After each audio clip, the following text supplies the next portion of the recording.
आइए दलाल स्ट्रीट पर पिछले हफ्ते क्या हुआ इस पर नजर डालते हैं।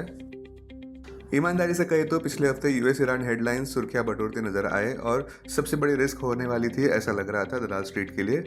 फिर भी बुल्स टस से मस ना होते नजर आए और निफ्टी ने हफ्ते का अंत एक मजबूत नोट पर किया।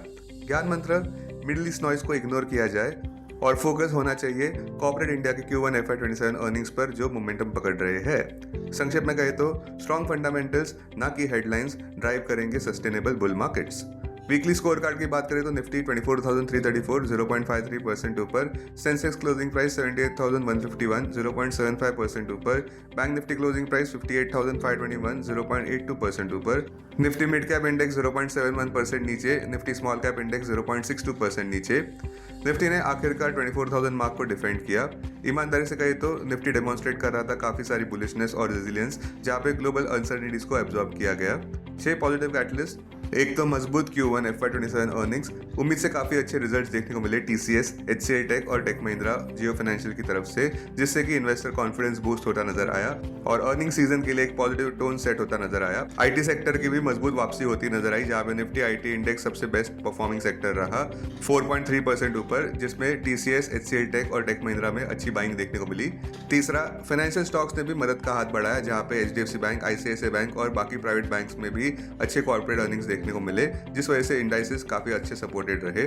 चौथा, रिलायंस इंडस्ट्रीज ने भी फ्रेश मोमेंटम दिया, जहां पे रिलायंस के शेयर्स 1.48% ऊपर बढ़े Q1 अर्निंग्स से पहले, जिसमें अहम चीजें रही प्रोमोटर स्टेक परचेसेस और उम्मीद की हेल्दी क्वार्टर देखने को मिलेगा। पांचवा, रेट हाइक का फियर कम हो गया, जहां पे softer then expected US inflation figures देखने को मिले पिछले हफ्ते, जिस वजह से टेक्नोलॉजी स्टॉक्स और इमर्जिंग मार्केट्स जैसे कि भारत में उछाल नजर आया। और छठा, रेजिलिएंट डोमेस्टिक मार्केट्स देखने को मिले बावजूद ग्लोबल हेडविंड्स के। इंडियन इक्विटीज आउट परफॉर्म करते नजर आए काफी सारे ग्लोबल पीयर्स को, बावजूद जियोपॉलिटिकल टेंशंस के और ओवरसीज मार्केट्स में कमजोरी के, जो डोमेस्टिक मार्केट रेजिलियंस को दर्शाता है। बॉटम लाइन, दलाल स्ट्रीट ऐसे लग रहा है मानो कि ट्रांजिशन होता नजर आ रहा है अगले बुलिश फेज में, जहां पे गिरावट पर खरीदारी करना आम बात हो गई हो। अब देखते हैं कि दिन प्रतिदिन मार्केट का एक्शन कैसा रहा पिछले हफ्ते। सोमवार को फ्लैट किंतु पॉजिटिव बायस के साथ, मंगलवार को शार्प डिक्लाइन, बुधवार को मॉडरेट गेन्स, गुरुवार को फ्लैट, शुक्रवार को स्ट्रॉन्ग रैली, जहां पे सेंसेक्स 965 पॉइंट्स ऊपर था, निफ्टी 262 पॉइंट्स ऊपर था।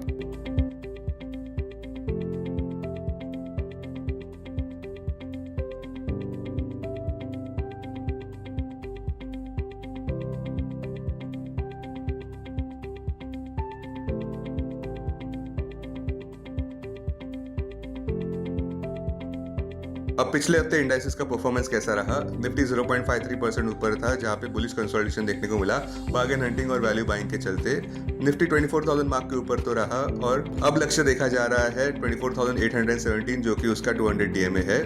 टेक्निकल चेक की बात करें तो निफ्टी अपने 21 DMA के ऊपर है 24,099, 50 DMA के भी काफी ऊपर है जो है 23,831 और 100 DMA के भी ऊपर है जो है 23,941। अब केवल बचता है 200 DMA जो है 24,817 पर, जिससे वो नीचे है, जहां पे चॉपीनेस और वोलेटिलिटी देखने को मिल सकती है क्योंकि ब्रॉडर ट्रेंड अभी भी कमजोर है। बैंक निफ्टी की बात करें तो पॉजिटिव बायस के साथ बंद हुआ किंतु फ्लैटिश क्लोज दिया। बैंक निफ्टी आउट परफॉर्म किया निफ्टी को, जहां पे 0.82% के गेन्स देखने को मिले। निफ्टी के गेन्स 0.53% के रहे। बैंक निफ्टी का ऑल टाइम हाई आखिरी में देखा गया था फरवरी 3 को 61,764 मार्क पर। बैंक निफ्टी के लिए अहम सपोर्ट 200 DMA पर है जो है 57,350। निफ्टी प्राइवेट बैंक इंडेक्स 1.51% ऊपर था। निफ्टी PSU बैंक इंडेक्स वही दूसरी ओर 0.83% नीचे रहा। ब्रॉडर मार्केट्स में निफ्टी मिड कैप 50 इंडेक्स 0.71% नीचे, निफ्टी स्मॉल कैप इंडेक्स 0.62% नीचे। दोनों ही इंडाइसेस ने बेंचमार्क निफ्टी को अंडर परफॉर्म किया। बुलिश सेक्टर्स रहे निफ्टी IT 4.34% ऊपर, निफ्टी मीडिया 2.5% ऊपर, निफ्टी ऑटो 0.89% ऊपर, निफ्टी एनर्जी 0.09% ऊपर। वहीं बेरिश सेक्टर्स रहे निफ्टी रियल्टी 2.12% नीचे, निफ्टी मेटल 1.99% नीचे, निफ्टी डिफेंस 1.48% नीचे, निफ्टी FMCG 1.14% नीचे, निफ्टी इंफ्रा 0.55% नीचे, निफ्टी फार्मा 0.11% नीचे। स्टॉक्स जो स्पॉटलाइट में रहे, पॉजिटिव स्टॉक्स में टेक महिंद्रा 4.14% ऊपर बढ़ा, स्ट्रॉन्ग Q1 अर्निंग्स के और रोबस्ट डील विंड्स के। जियो फाइनेंशियल सर्विसेज 3.11% ऊपर बढ़ा, जहां पे better than expected Q1 profit देखने को मिला, स्ट्रॉन्ग लेंडिंग मोमेंटम भी देखने को मिला। रिलायंस इंडस्ट्रीज 2.4% ऊपर बंद हुआ Q1 अर्निंग्स से पहले। TCS भी 3.1% ऊपर बढ़ा, स्ट्रॉन्ग Q1 अर्निंग्स के चलते और रेजिलिएंट डील पाइपलाइन के चलते। HCL टेक्नोलॉजीज 1.39% ऊपर बढ़ा, पॉजिटिव मैनेजमेंट कमेंट्री देखने को मिली और हेल्दी ऑर्डर पाइपलाइन भी देखने को मिली। इन्फोसिस 1.3% ऊपर बंद हुआ, जहां पे श्रेय जाता है यूएस रेट कंसर्न्स कम होने का और इंप्रूविंग सेंटीमेंट देखने को मिली लार्ज कैप IT स्टॉक्स को लेकर। ICICI बैंक 1.84% ऊपर बंद हुआ जहां पे स्ट्रॉन्ग Q1 अर्निंग्स एक्सपेक्टेशंस के चलते। HDFC बैंक 1.4% ऊपर बंद हुआ जहां पे इन्वेस्टर्स ने क्वार्टरली रिजल्ट्स के पहले पोजीशंस लिए। कल्याण ज्वेलर्स 5.09% ऊपर बंद हुआ इंप्रेसिव Q1 बिजनेस अपडेट के चलते और अपबीट ब्रोकरेज कमेंट्री के चलते। ICICI प्रूडेंशियल AMC भी 0.73% ऊपर बंद हुआ एनकरेजिंग बिजनेस आउटलुक और एसेट मैनेजमेंट मोमेंटम के चलते। फेडरल बैंक 5.8% ऊपर बंद हुआ हेल्दी अर्निंग्स और स्टडी बिजनेस ग्रोथ के चलते। LTI माइंडट्री भी 0.95% ऊपर बंद हुआ जहां पे हेल्दी Q1 FY21 अर्निंग्स और डबल डिजिट ग्रोथ देखने को मिली रेवेन्यू और प्रॉफिट में। जस्ट डायल 36.03% ऊपर बंद हुआ, लगातार 4 दिन तेजी देखने को मिली। जस्ट डायल के शेयर प्राइस में अनदर 13% ऐड होते नजर आए मंगलवार को जुलाई 14 को, जिसमें स्ट्रॉन्ग परफॉर्मेंस देखने को मिला अप्रैल जून क्वार्टर में FY27 के। ग्रो यानी कि बिलियन ब्रेन्स गैरेज वेंचर्स 1.87% ऊपर बंद हुआ जहां पे अच्छे Q1 FY27 अर्निंग्स देखने को मिले। टॉप नेगेटिव स्टॉक्स रहे वेदांता 7.15% नीचे। ब्रॉड बेस्ड प्रॉफिट बुकिंग देखने को मिला मेटल्स में बावजूद डीमर्ज वेदांता एंटिटीज के। डी मार्ट यानी कि एवेन्यू सुपर मार्ट्स भी 3.17% नीचे गिरा जहां पे Q1 बिजनेस अपडेट डिसअपॉइंटिंग रहा। भारत डायनामिक्स लिमिटेड भी 6.67% नीचे गिरा कमजोर Q4 अर्निंग्स के चलते जहां पे प्रॉफिट और रेवेन्यू काफी तेजी से नीचे गिरे। एविएशन स्टॉक्स जैसे कि इंडिगो और स्पाइसजेट भी कमजोर होते नजर आए बढ़ते एविएशन फ्यूल कॉस्ट के चलते।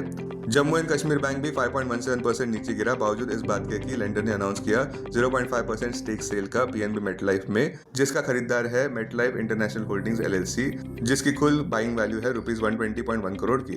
पतंजलि 18.39% नीचे गिरा जहां पे कंपनी के स्टॉक प्राइस में 6 इयर्स का लो देखने को मिला है ₹328.2 प्रति शेयर पर। यह प्राइस अप्रैल 2020 के बाद की लोएस्ट प्राइस है।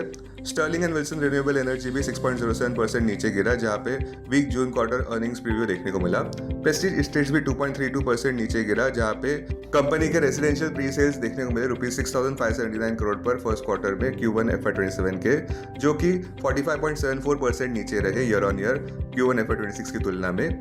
पिछले हफ्ते के निफ्टी 50 के गेनर्स इस प्रकार रहे TCS 9.67% ऊपर, टेक महिंद्रा 8.12% ऊपर, बजाज फाइनेंस 3.51% ऊपर, HCL टेक 3.42% ऊपर, कोटक महिंद्रा बैंक 3.27% ऊपर।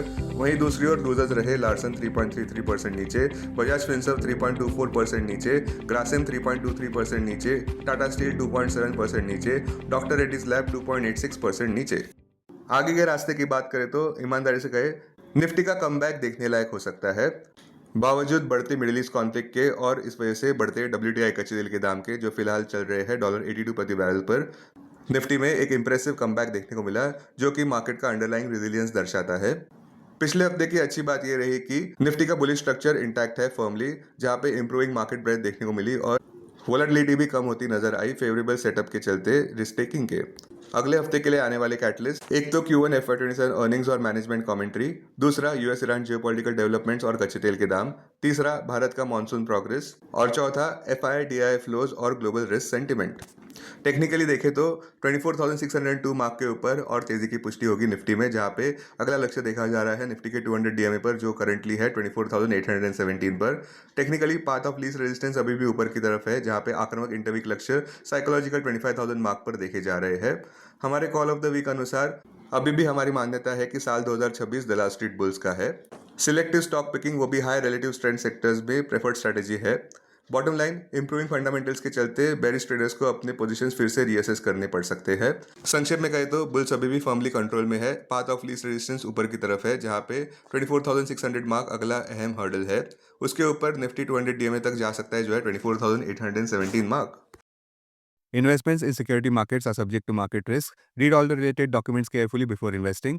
This content is purely for information and educational purpose only and in no way to be considered as an advice or recommendation.